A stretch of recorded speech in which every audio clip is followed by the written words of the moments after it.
Section 19. Now, what is true in Europe is substantially true in this country.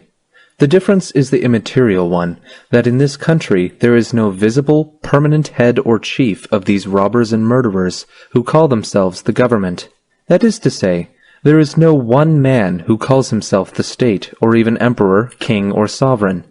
No one who claims that he and his children rule by the grace of God, by divine right, or by special appointment from heaven. There are only certain men who call themselves presidents, senators, and representatives, and claim to be the authorized agents, for the time being, or for certain short periods, of all the people of the United States, but who can show no credentials or powers of attorney, or any other open, authentic evidence that they are so, and who notoriously are not so, but are really only the agents of a secret band of robbers and murderers, whom they themselves do not know, and have no means of knowing individually,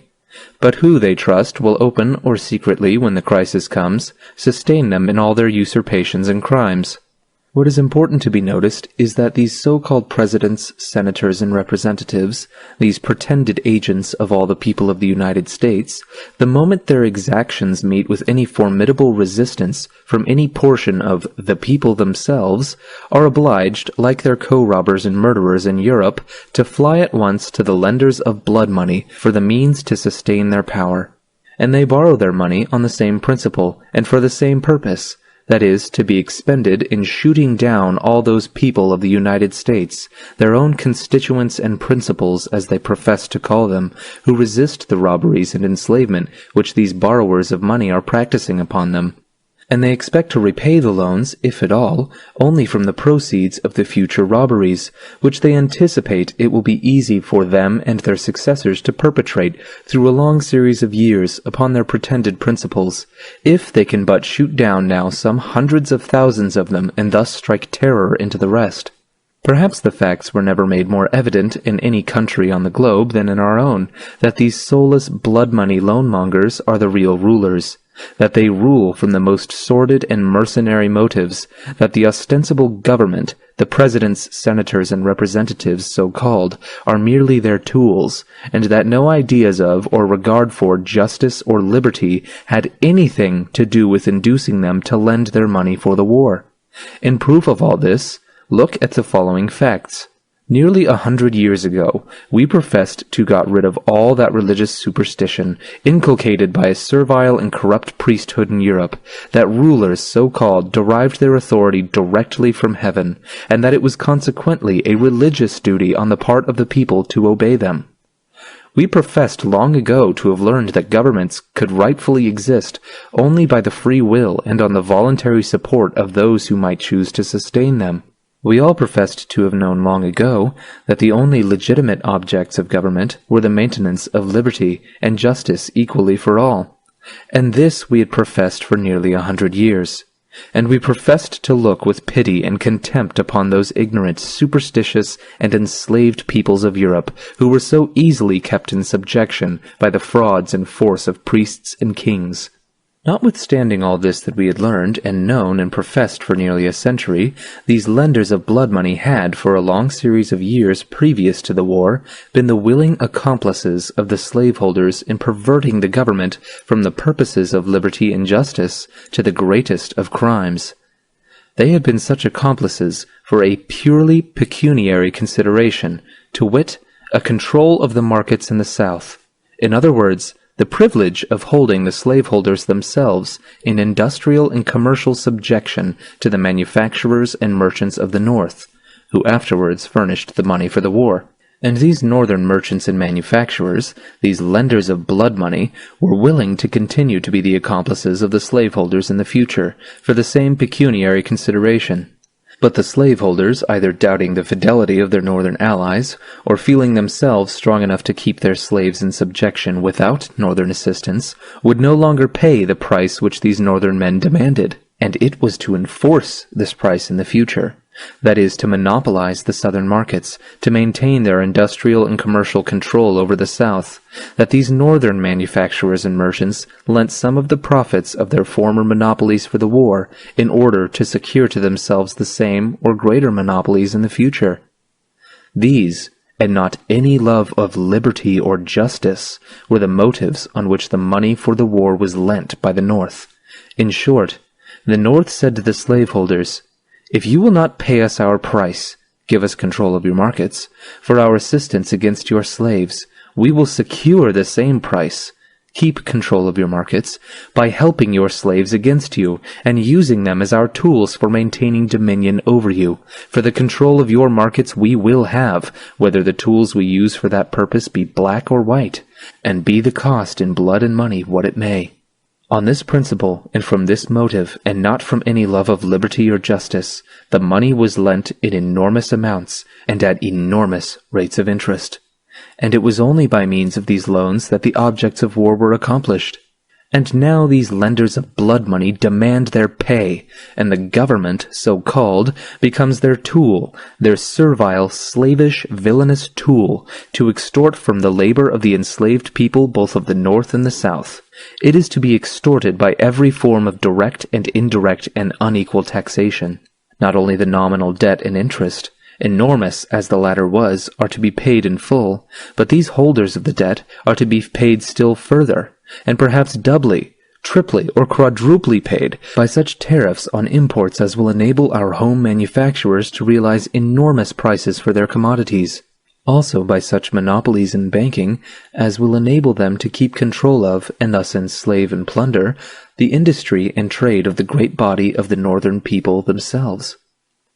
In short, the industrial and commercial slavery of the great body of the people, North and South, black and white, is the price which these lenders of blood money demand and insist upon and are determined to secure in return for the money lent for the war.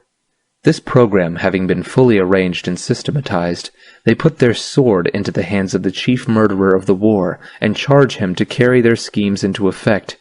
And now he, speaking as their organ, says, "Let us have peace." The meaning of this is, submit quietly to all the robbery and slavery we have arranged for you, and you can have peace. But in case you resist, the same lenders of blood money who furnished the means to subdue the South will furnish the means again to subdue you. These are the terms on which alone this government, or with few exceptions, any other, ever gives peace to its people. The whole affair on the part of those who furnished the money has been, and now is, a deliberate scheme of robbery and murder, not merely to monopolize the markets of the South, but also to monopolize the currency, and thus control the industry and trade, and thus plunder and enslave the laborers of both North and South. And Congress and the President are today the merest tools for these purposes. They are obliged to be, for they know that their own power, as rulers so called, is at an end, the moment their credit with the blood money loan-mongers fails. They are like a bankrupt in the hands of an extortioner. They dare not say nay to any demand made upon them, and to hide at once, if possible, both their servility and their crimes, they attempt to divert public attention by crying out that they have abolished slavery, that they have saved the country, that they have preserved our glorious Union, and that in now paying the national debt, as they call it, as if the people themselves, all of them who are to be taxed for its payment, had really and voluntarily joined in contracting it, they are simply maintaining the national honor. By maintaining the national honor, they mean simply that they themselves, open robbers and murderers, assume to be the nation and will keep faith with those who lent them the money necessary to enable them to crush the great body of the people under their feet, and will faithfully appropriate from the proceeds of their future robberies and murders enough to pay all their loans, principal, and interest. The pretense that the abolition of slavery was either a motive or justification for the war is a fraud of the same character with that of maintaining the national honor. Who but such usurpers, robbers, and murderers as they ever established slavery? Or what government, except one resting upon the sword, like the one we now have, was ever capable of maintaining slavery? And why did these men abolish slavery? Not from any love of liberty in general, not as an act of justice to the black man himself, but only as a war measure, and because they wanted his assistance and that of his friends in carrying on the war they had undertaken for maintaining and intensifying that political, commercial, and industrial slavery to which they have subjected the great body of the people, both white and black. And yet these impostors now cry out that they have abolished the chattel slavery of the black man, although that was not the motive of the war, as if they thought they could thereby conceal, atone for, or justify that other slavery for which they were fighting to perpetuate and to render more rigorous and inexorable than it ever was before. There was no difference of principle, but only of degree between the slavery they boast they have abolished and the slavery they were fighting to preserve. For all restraints upon man's natural liberty, not necessary for the simple maintenance of justice, are of the nature of slavery, and differ from each other only in degree. If their object had really been to abolish slavery, or maintain liberty or justice generally, they had only to say, "All, whether white or black, who want the protection of this government shall have it, and all who do not want it will be left in peace so long as they leave us in peace." Had they said this, slavery would necessarily have been abolished at once. The war would have been saved, and 1,000 times nobler union than we have ever had would have been the result. It would have been a voluntary union of free men, such a union as will one day exist among all men the world over, if the several nations, so-called, shall ever get rid of the usurpers, robbers, and murderers called governments that now plunder, enslave, and destroy them. Still another of the frauds of these men is that they are now establishing, and that the war was designed to establish, a government of consent.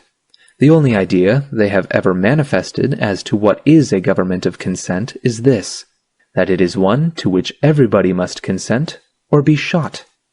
This idea was the dominant one on which the war was carried on, and it is the dominant one now that we have got what is called peace. Their pretenses that they have saved the country and preserved our glorious union are frauds, like all the rest of their pretenses. By them they mean simply that they have subjugated and maintained their power over an unwilling people. This they call saving the country, as if an enslaved and subjugated people, or as if any people kept in subjection by the sword, as it is intended that all of us shall be hereafter, could be said to have any country. This too they call preserving our glorious union, as if there could be said to be any union, glorious or inglorious, that was not voluntary. Or as if there could be said to be any union between masters and slaves, between those who conquer and those who are subjugated. All these cries of having abolished slavery, of having saved the country, of having preserved the Union, of establishing a government of consent, and of maintaining the national honor, are all gross, shameless, transparent cheats. So transparent that they ought to deceive no one when uttered as justifications for the war, or for the government that has succeeded the war, or for now compelling the people to pay the cost of the war, or for compelling anybody to support a government that he does not want. The lesson taught by all these facts is this. As long as mankind continue to pay national debts, so-called, that is, so long as they are such dupes and cowards as to pay for being cheated, plundered, enslaved, and murdered, so long there will be enough to lend the money for those purposes, and with that money a plenty of tools called soldiers can be hired to keep them in subjection.